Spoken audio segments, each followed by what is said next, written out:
माननीय जिलाधिकारी महोदय नागेंद्र प्रसाद सिंह जी। सेठो साहब, हमारे सभी अधिकारीगण और सभी किसान भाइयों बहनों, बहुत ही सुखद है कि इस कार्यक्रम में हम ऐसे व्यक्तित्व को नमन कर रहे हैं जो भारत के किसानों के मसीहा रहे हैं, जिनकी आवाज थी कि भारत का विकास खेत खलिहानों की पगडंडियों से होकर गुजरता है। और आज के दौर में जब हम ये महसूस करते हैं कि कोई भी सिटी, शहर, अगर स्मार्ट सिटी की बात हम करते हैं, कोई भी स्मार्ट सिटी हो ही नहीं सकती अगर गांव स्मार्ट ना हो। अगर गांव में लोग रोजगार परक गतिविधियों से नहीं जुड़े होंगे, गांव के खेतों में इतनी उत्पादकता नहीं होगी कि लोगों के खाद्य और पोषण के लिए सक्षम हो, या गांव में कृषि आधारित या सहवर्ती गतिविधियां इतनी नहीं होंगी कि लोगों के आर्थिक स्थिति बेहतर हो, तब तक गांव का विकास नहीं होगा। और गांव के विकास नहीं होंगे तो शहरों का विकास संभव नहीं है। एक दूसरे पर अन्योन्य आश्रित है, एक दूसरे पर आश्रित होता है।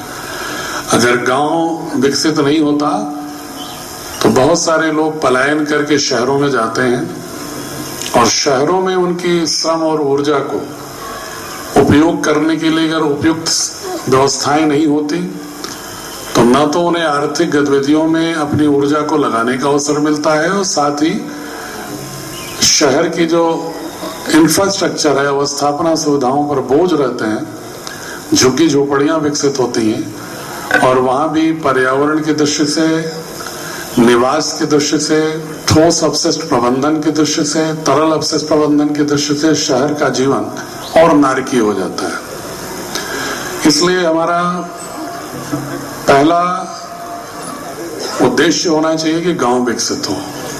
चौधरी चरण सिंह की यही मान्यता थी।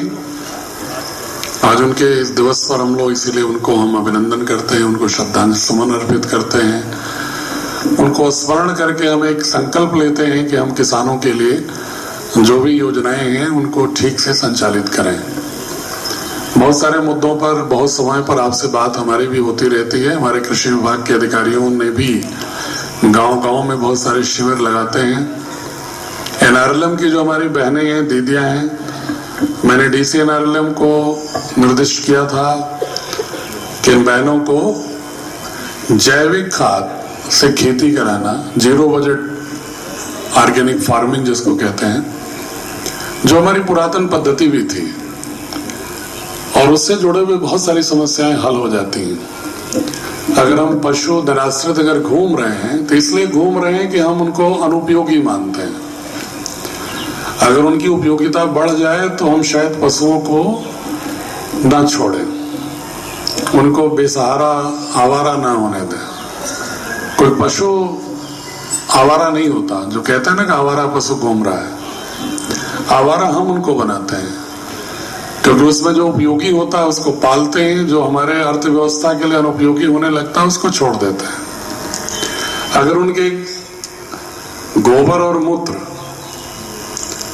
और घर गांव की जो ठोस अपशिष्ट है उससे मिला के अगर हम खाद की, कीटनाशकों की परंपरा जो हमारी जैविक पद्धति में है उसका अगर हम पालन करना शुरू करेंगे तो हमें उसकी उपयोगिता लगेगी, फिर हम उनको नहीं छोड़ेंगे। और साथ ही जो हमारे स्वास्थ्य पर बुरा असर पड़ता है रासायनिक खादों की वजह से, जो उत्पाद पैदा होते हैं, जो भी हमारी फसलें होती हैं, जो रासायनिक खाद के प्रयोग अधिक होने से जो होती हैं, इसलिए हमारी बीमारियों के भी शोध में आए हैं कि तमाम तरह की बीमारियां आ रही हैं। उसका कारण ये भी है कीटनाशकों का प्रयोग और अतिशय रासायनिक खादों का प्रयोग। इन सारी चीजों से बचना है और मिट्टी को निरंतर उसकी उर्वरकता को बनाए रखना है, तो स्वाभाविक तौर पर हमें पुनः अपने कंपोस्ट, नाटिव कंपोस्ट, वर्मी कंपोस्ट की ओर आना होगा। और यदि हम उस पर आए तो हमारी लागत भी कृषि में पैदावार करने में जो लगती है कम होगी, पशुओं के साथ हमारी जिंदगी ज्यादा मित्रवत होगी और हमें जो फसल हमारी आएगी वो हमारे लिए ज्यादा स्वास्थ्यपरक होगी। और आज के दौर में आर्थिक रूप से भी जो जैविक उत्पाद हैं, फसल हैं, उनकी बड़े बाजारों में, बड़े शहरों में, विदेशों में उसकी बहुत मांग है। हमारे देश का अनाज बाहरी देश जो यूरोप अमेरिका है, अगर वहां जरूरत भी कोई हो तो नहीं ले सकते, क्योंकि उनकी मान्यता होती है कि जो ग्रेडिंग करते हैं कि जो जैविक खाद पर आधारित है उसी को फसल का, उसी को हम अनाज को खाएंगे। हमारे बड़े शहरों में भी जिनको तमाम बीमारियां होती हैं, डॉक्टर यही सुझाव देते हैं कि आप जैविक खाद के फसलों से अनाज को जो पैदावार है उसको खाइए।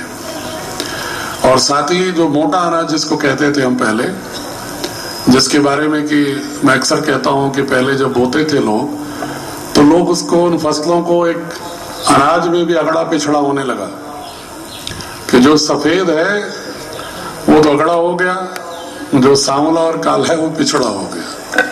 तो अगर कोई बजरी बाजरा है तो पिछड़ा हो गया, सांवा है तो पिछड़ा हो गया, और धान है तो अगड़ा हो गया। तो ये जो आज के दौर में जो हम देखते हैं, तो आज उसी की धूम मची हुई है, उसी जिसको हमने पिछड़ा कह के छोड़ दिया था।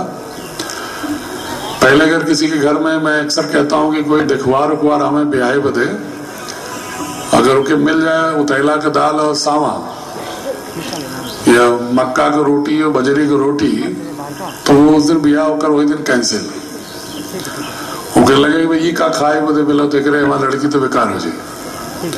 लेकिन वह अनाज आजकल बड़े बड़े माल में 3-3, 4-4, 6-6 गुना ज्यादा कीमत पर बिकाता होकर भी हम सब बाजार बना सकीला ना, मार्केट कह सकीला। अगर दीदियां हैं, अगर 25 दीदी एक क्लस्टर की दीदी, एक व्यू की दीदी आपस में मिल जाए और तय कह लें कि भाई हम सब जैविक खाद से मक्का या बजरी, जौ ये सब पैदा करो, और उनके बढ़िया से पैकेज, आजकल पैकेज के भी जमाना हो, कितना बढ़िया चीज रखल रहे बनाई के, ओके पूछत नहीं सब, लेकिन वही तक बढ़िया सा पैकेट वैकेट में खूबसूरत पैकेजिंग कर दी तो कीमत तुरंत बढ़ जाएगी। जैसे आलू फेंकल रही, वही आलूया की जब चिप्स बनाई के बढ़िया सा पैकेट में होला तो 50 गुना कीमत हो जाला। तो ये किसानों को भी अब बाजार से जोड़ना पड़ेगा। अगर बाजार से नहीं जोड़ेंगे तो इसी तरह उनके सामान को दूसरे लोग बीच में जो आ जाते हैं बिचौलिए, वो उसको पहले तो मूल चीज की खरीदारी में भी बिचौलियापन करते हैं और बाद में उसका प्रोडक्ट को बना के फिर दूसरे तरह की बिचौलियापन करते हैं। तो हम ही लोग क्यों ना अपनी समिति बना के, सोसाइटी बना के, प्रोड्यूसर ग्रुप बना के हम ही क्यों नहीं कर सकते कि कुछ दीदियां ऐसी हों जो जैविक खाद, वर्मी कंपोस्ट बनाएं, कुछ दीदियां तय कर लें कि ये फसल हम बनाएंगे, कुछ उसमें से कोई दीदी पढ़ी लिखी हो तो उसको बाजार में मार्केट करने के लिए काम करने लगे, माल तक ले आने के लिए ट्रांसपोर्ट, कई दीदियों का सामान ले जाना होगा, सब्जी हो, फल हो, कुछ भी, तो उसके लिए भी निश्चित रूप से ट्रांसपोर्ट खर्चा कम पड़ी।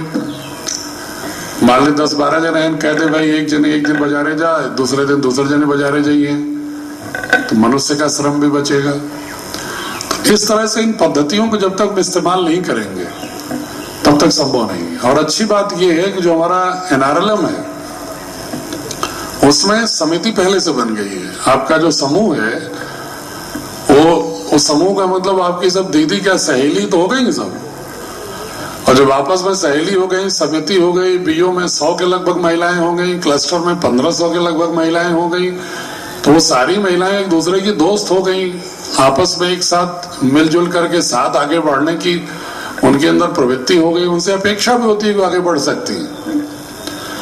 हमने अपने अधिकारियों से भी कहा है कि आपको इस मामले में प्रेरित करें, और जैसे ठेकमा में आप लोग मशरूम को दीदी हमारी खेती करती हैं, हम इन चीजों को और आगे बढ़ा सकते हैं कि और दूसरे प्रोडक्ट जो है दूसरी चीजों की ओर भी बढ़ सकते हैं जिनकी बाजार में जरूरत है।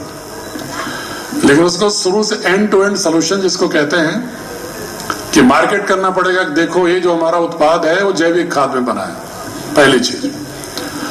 दूसरा, चूंकि छोटे छोटी जमीनें हैं तो हम ये 100-200 महिलाएं इकट्ठा होकर के अपनी 10-10 बिस्वा जमीन, 5-5 बिस्वा जमीन से एक प्रोडक्ट हमें तैयार कर रहे हैं।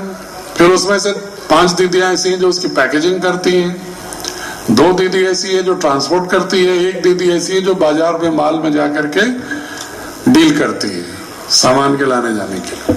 जब इस तरह से सिस्टम बनेगा, आपका पूरा खड़ा होगा सिस्टम, तब आपको फायदा होगा। कृषि सखी चंदा राजभर, उत्कृष्ट की कृषि सखी चंदा राजभर।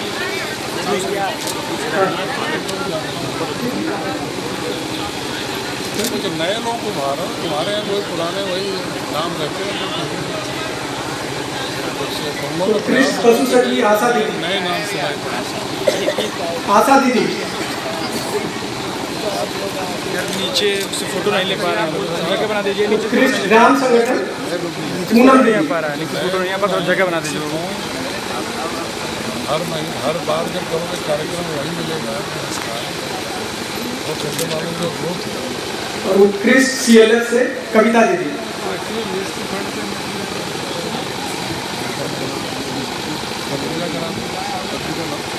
पत्रिका विमोचन, पत्रिका ठीक है, आप लोग बैठे